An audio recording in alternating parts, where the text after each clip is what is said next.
পিতার জানাজায় যখন বাকি ছেলেরা এলেন, কেবলমাত্র মুজতবা খামেনেই আসতে পারলেন না। অথচ Mujtaba Khamenei Islamic Republic of ইরানের সর্বোচ্চ নেতা, যার পরামর্শ মানতে বাধ্য ইরানের পার্লামেন্ট, এমনকি দেশের সুপ্রিম কোর্ট পর্যন্ত তাকে কোনো আইনি বাঁধনে বাঁধতে পারে না। এহেরও সর্বোচ্চ নেতা মুজতবা খামেনেই তিনি দেশের IRGC কে বারবার অনুরোধ করলেন অনুমতির জন্য যে তিনি তার পিতার জানাজায় উপস্থিত থাকবেন। অথচ IRGC মুজতবা খামেনির সকল প্রার্থনাকে সবিনয়ে ফিরিয়ে দিল। তাকে পিতার অন্তিম যাত্রার সাক্ষী থাকতে দিল না দেশের সেনাবাহিনী। কিন্তু কেন? শুধুই কি মুজতবা খামেনির প্রাণনাশের আশঙ্কা এড়ানোর প্রচেষ্টা, নাকি এর পশ্চাতে লুকিয়ে রয়েছে আরো বেশ কিছু গুরুত্বপূর্ণ কারণ? আজকের এই ভিডিওতে আমরা সেই রহস্যকেই উন্মোচন করার চেষ্টা করব। কোন কোন কারণে মুজতবা খামেনিকে শেষ পর্যন্ত তার পিতার জানাজা থেকে অনুপস্থিত থাকতে হলো, যদিও তিনি আপ্রাণ চেয়েছিলেন, মনে প্রাণে চেয়েছিলেন পিতার এই অন্তিম যাত্রায় তিনি সাক্ষী থাকবেন। নিবেদনের প্রথমেই আমি আপনাদেরকে স্বাগত জানাচ্ছি, আপনাদের বন্ধু অধ্যাপক আব্দুল হালিম। চলুন শুরু করা যাক। প্রথমেই আমরা দেখে নেব আয়াতুল্লাহ আলী খামেনের 4 পুত্র সন্তানের মধ্যে 3 পুত্র সন্তান তারা উপস্থিত ছিলেন পিতার এই বিদায় যাত্রায়। কেবলমাত্র মুজতবা খামেনি তিনি আসতে পারলেন না। দেখে নেব প্রথম গুরুত্বপূর্ণ কারণ। প্রথম কারণ নিঃসন্দেহে ইসরায়েল। ইসরায়েলের গণহত্যাকারী প্রধানমন্ত্রী বেঞ্জামিন নেতানিয়াহু ভোটের মুখোমুখি হচ্ছেন এই বৎসরের নভেম্বর মাসে। ইতিমধ্যেই ভোট প্রস্তুতি তুঙ্গে ইসরায়েলে। তবে গত 3 বছর ধরে এই গণহত্যাকারী প্রধানমন্ত্রী বেঞ্জামিন নেতানিয়াহু যুদ্ধ করে আসছেন গাজা, ইরান, লেবানন, এমনকি সিরিয়া পর্যন্ত। একাধিক ফ্রন্টে 1000 দিন ধরে যুদ্ধ করবার পরেও ইসরায়েলের পক্ষে কোন রকম বিজয় আসেনি। আর এর ফলে ইসরায়েলের অভ্যন্তরে রীতিমতো ক্ষোভ জমা হচ্ছে এই রক্তপিপাসু বেঞ্জামিন নেতানিয়াহুর বিরুদ্ধে। এতগুলো মানুষকে খুন করবার পরেও ইসরায়েলের মানুষ আরো অনেক বেশি খুন চাইছে, কারণ ইতিমধ্যেই ইরানের কাছে পরাস্ত হয়েছে, লেবাননে বিশেষ কিছু সাফল্য পায়নি। তাই যে ভোট আসতে চলেছে সেই ভোটে বেঞ্জামিন নেতানিয়াহুর পরাজয় একরকম নিশ্চিত। এবং ইতিমধ্যেই দেশের মধ্যে তার যে জনপ্রিয়তা, সেই জনপ্রিয়তার পারদ কিন্তু নিম্নমুখী। আমরা দেখছি যে এই মুহূর্তে 38% মানুষ তার কাজে মোটামুটি একরকম সন্তুষ্ট, বাকি 61% মানুষ তারা বেঞ্জামিন নেতানিয়াহুর পারফরম্যান্সের রীতিমতো বিরক্ত, তারা অখুশি। সুতরাং এই নির্বাচনে তারা সরাসরি বেঞ্জামিন নেতানিয়াহুর বিরুদ্ধেই ভোট দেবে, এটাই অনুমান করা যায় সহজেই। ওদিকে বেঞ্জামিন নেতানিয়াহুর লিকুদ পার্টির বিরুদ্ধে নতুন করে টুগেদার পার্টি শক্তিশালী হয়েছে, যারা এই ভোটে জেতবার সব থেকে বড় সড়ো দাবিদার। ওদিকে ইরানে 28 ফেব্রুয়ারি আক্রমণ করার মধ্য দিয়ে আয়াতুল্লাহ আলী খামেনিকে তারা খুন করতে সক্ষম হয়েছিল, কিন্তু ইরানের ইসলামিক গণতন্ত্রকে কোন রকম ক্ষতি করতে পারেনি, বরং ইসলামিক গণতন্ত্র আরো শক্তিশালী হয়েছে। তাই আয়াতুল্লাহ আলী খামেনির জানাজাতে যখন বিপুল পরিমাণে লোক রাস্তায় নেমে এসে ইরান সরকারকে আরো বেশি শক্তিশালী সমর্থন যোগাচ্ছে, তখন মুখ পুড়ছে বেঞ্জামিন নেতানিয়াহুর। তাই এই মুহূর্তে বেঞ্জামিন নেতানিয়াহু একটা বড় সড়ো ব্রেক থ্রু চাইছিল। মুজতবা খামেনি যদি বাইরে আসতেন পিতার জানাজায়, তাকে খুন করার মধ্য দিয়ে নতুন করে ইসরায়েলের জনগণের মধ্যে এই বেঞ্জামিন নেতানিয়াহু জনপ্রিয়তা পেতে পারতেন। সেটা তার জন্য বিরাট বড় সাফল্যের ঘটনা হতো এবং তিনি ভোটে জিতে যেতেনই। তাতে ইরানের মানুষ তারা নতুন করে কত বড় যুদ্ধে যাবে, সারা পৃথিবীতে তার মুখ পুড়বে না পুড়বে সেগুলো তিনি পরে সময় মতো ম্যানেজ করতে পারতেন। তাই আগামী দিনে ভোটে পরাস্ত হলে তাকে জেলে যেতে হবে, জেল তাকে ডাকছে। তাই বেঞ্জামিন নেতানিয়াহু বাকি যে কবৎসর বাঁচবেন সেই কবৎসর তিনি দেশের প্রধানমন্ত্রী থাকতে মরিয়া। তাই মুজতবা খামেনিকে তিনি এই সুযোগে খুন করতে তিনি পিছপা হতেন না।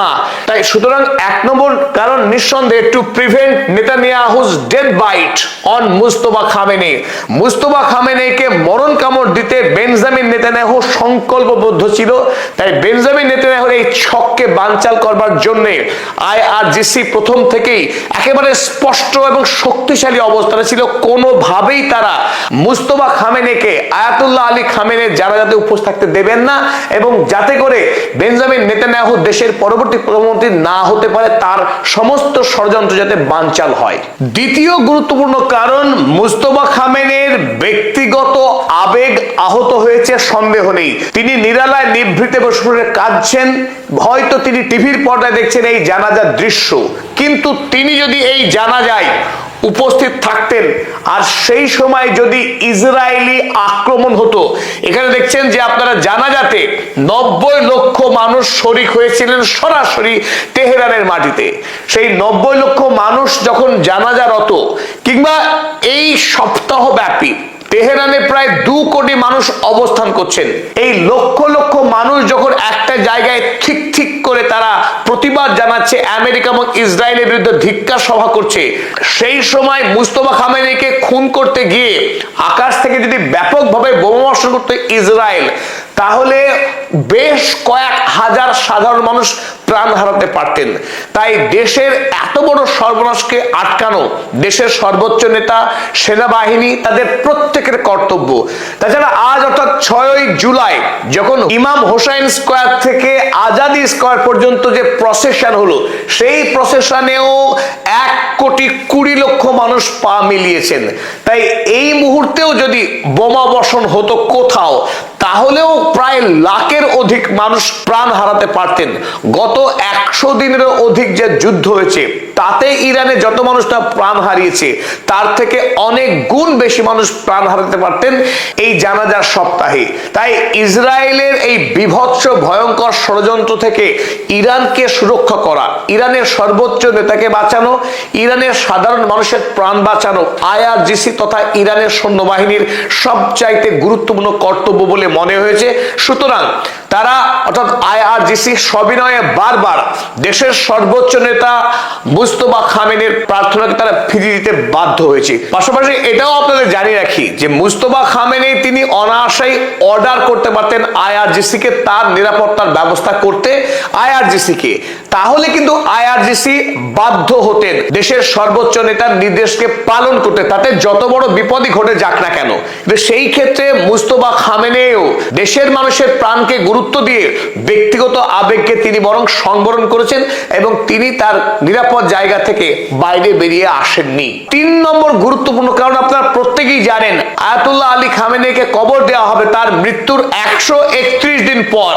এই এতটা সময় ধরে তার লাশকে কবর দেওয়া যায়নি, কারণ দেশের যুদ্ধ চলছিল। তাই যুদ্ধ পরিস্থিতিকে এড়িয়ে যখন আমেরিকার সঙ্গে মৌ স্বাক্ষরিত হয়েছে, তারপরেই সিদ্ধান্ত নেওয়া হয়েছে আলী খামেনিকে কবর দেওয়ার। এই 100 দিনের অধিক সময় ধরে ইরান, আমেরিকা এবং ইসরায়েলের সঙ্গে লড়ে আমেরিকাকে পরাস্ত করে ইরানের শর্তে চুক্তি করতে বাধ্য করেছে। কিন্তু প্রশ্ন হলো, যদি হঠাৎ করে এই জানাজার অনুষ্ঠানে মুস্তফা খামেনি যদি নিহত হয়ে যেতেন, তাহলে 4 মাসের মধ্যেই ইরানের 2 জন সর্বোচ্চ ধর্মীয় নেতার মৃত্যু হতো। আয়াতুল্লাহ আলী খামেনির মৃত্যুর পরেও ইরানের ইসলামিক রিপাবলিক তাকে মোকাবেলা করে নিয়েছে। পশ্চিমী দুনিয়া, আমেরিকা, ইসরায়েল কিংবা ইউরোপ, তারা প্রত্যেকেই ভেবেছিল আলী আয়াতুল্লাহ খামেনির মৃত্যুর সাথে সাথেই ইরানের এই ইসলামিক শাসন কাঠামো ভেঙে চুরমার হয়ে যাবে। কিন্তু ইরানের আইআরজিসি দেখিয়ে দিয়েছে যে আয়াতুল্লাহ আলী খামেনিরা এমন একটি শক্ত ভিতের উপরে ইরানকে দাঁড় করিয়ে দিয়েছে যে সেই শাসন কাঠামোকে ভেঙে ফেলা সম্ভব নয়। যদিও দেশের সর্বোচ্চ নেতাকে তারা খুন করতে সক্ষম হয়েছে, কিন্তু যদি এই 4 মাসের মধ্যেই দ্বিতীয় সর্বোচ্চ নেতা যদি মৃত্যু হতো, তাহলে নিশ্চিতভাবে ইরান একটা ভয়ঙ্কর বিপদের মুখে পড়ে যেত। এবং যে সমস্ত দেশ, বিশেষ করে মধ্যপ্রাচ্যের যে দেশগুলো ইতিমধ্যেই ইরানকে নির্ভরযোগ্য সামরিক একটি দেশ হিসেবে যারা ভরসা করতে শুরু করেছে এবং আমেরিকা থেকে যারা ভরসাকে গুটিয়ে নিয়ে এখন ইরানমুখী হয়েছে, ভূ রাজনীতিতে ইরান এই মুহূর্তে যে সুবিধা ভোগ করছে, এক মুহূর্তে চিত্র বদলে যেত। এই মধ্যপ্রাচ্যের দেশগুলো লেজ গুটিয়ে সুরসুর করে আবারও আমেরিকার কাছে গিয়ে নিরাপত্তা ভিক্ষা করতে শুরু করতো এবং ইরানের সরকার হুড়মুড় করে ভেঙে পড়ার একটা আশঙ্কা তৈরি হতে পারত। তাই মুস্তফা খামেনির প্রাণের সঙ্গে ইরানের যে ইসলামিক রিপাবলিক প্রতিষ্ঠিত হয়েছে, যা গত 47 বছর ধরে আমেরিকা এবং ইউরোপের সম্মিলিত শক্তির বিরুদ্ধে লড়াই করে মাথা উঁচু করে দাঁড়িয়ে আছে, সেই কাঠামোকে বাঁচানোটা ভীষণ কঠিন হয়ে পড়তো। তাই মুস্তফা খামেনিকে কোনোভাবেই এই অনুষ্ঠানে যোগ দিতে দেয়নি দেশের সেনাবাহিনী। চতুর্থ গুরুত্বপূর্ণ কারণ, ইতিমধ্যেই আপনারা জানেন যে মুস্তফা খামেনির জানাজাতে পৃথিবীর 100টিরও অধিক রাষ্ট্রের প্রতিনিধি তারা দলে দলে অংশগ্রহণ করেছিল তেহরানে। প্রত্যেকে তারা এই প্রয়াত শহীদ ইমাম খামেনিকে তারা শ্রদ্ধা জানিয়েছেন। এক কথায় তারা প্রত্যেকেই ইরান দেশের প্রতি, ইরান জাতির প্রতি এবং ইরানের ইসলামিক রিপাবলিকের প্রতি তারা কুর্নিশ করেছে, শ্রদ্ধা জানিয়েছে।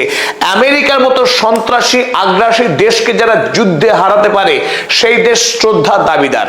তো স্বাভাবিকভাবেই এই মুহূর্তে গোটা পৃথিবী তারা মনে করছে ইরানের সঙ্গে কূটনৈতিক সম্পর্ক রাখা অত্যন্ত প্রয়োজনীয়। আমেরিকার নিকটতম প্রতিবেশী কানাডাও দাবি করেছে তারা খুব শিগগিরই ইরানে তারা দূতাবাস খুলবে। ইরানের সঙ্গে যদি সম্পর্ক না রাখা যায়, সেই দেশ পিছিয়ে পড়বে।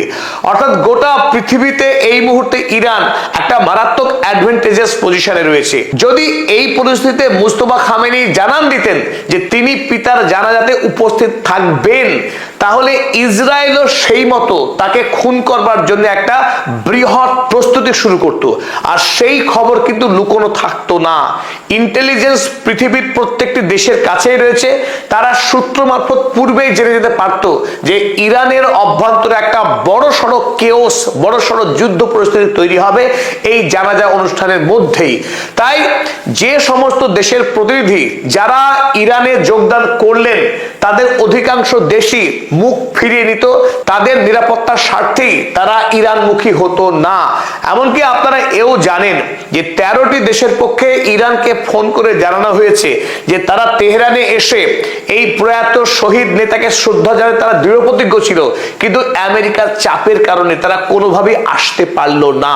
অর্থাৎ আমেরিকা যুক্তরাষ্ট্র তাদের দূতাবাসের মাধ্যমে সারা পৃথিবীর প্রত্যেকটি রাষ্ট্রের উপরে মারাত্মক চাপ সৃষ্টি করেছিল যে কোনোভাবেই ইরানে পৌঁছানো যাবে না।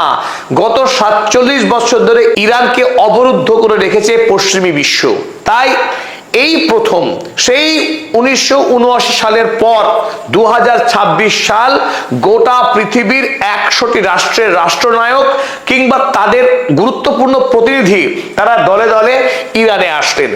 এই যে ঘটনা প্রমাণ করে যে আগামী বিশ্বে ইরান একটি শক্তিশালী রাষ্ট্র, কূটনৈতিক, সামরিক, অর্থনৈতিক সমস্ত দিক থেকে সারা বিশ্বের সঙ্গে একটা শক্তিশালী সম্পর্ক নির্মাণ করতে চলেছে।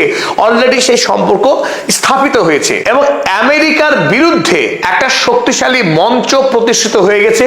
এবং আমরা এও জানি যে ইসলামিক যে রাষ্ট্রগুলো তারা একটি শক্তিশালী নেটো তৈরি করার বিষয়েও অনেকখানি এগিয়ে গেছে এবং তার কেন্দ্রেই রয়েছে ইরানের সামরিক বিজয়।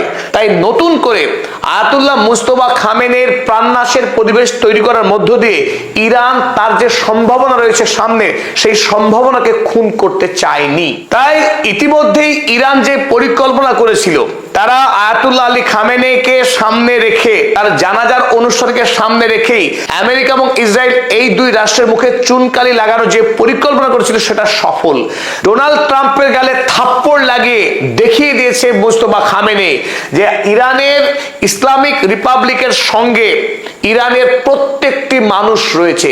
আয়াতুল্লাহ খামেনির এই জানাজাতে দেশের কোটি কোটি মানুষ উপস্থিত থেকে death to America, death two Israel slogan দিয়ে ডোনাল্ড ট্রাম্পের কানে পৌঁছে দিয়েছে সেই বার্তা যে আমরা ইসলামিক রিপাবলিকের সঙ্গেই আছি।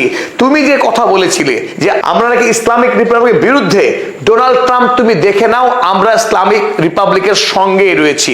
অর্থাৎ 1979 সালে রুহুল্লাহ খোমেনির নেতৃত্বে যে রেভলিউশন হয়েছিল আমেরিকা এবং ইংল্যান্ডের বিরুদ্ধে, ইরান 1 ইঞ্চি নড়েনি, সেইখানেই দাঁড়িয়ে রয়েছে।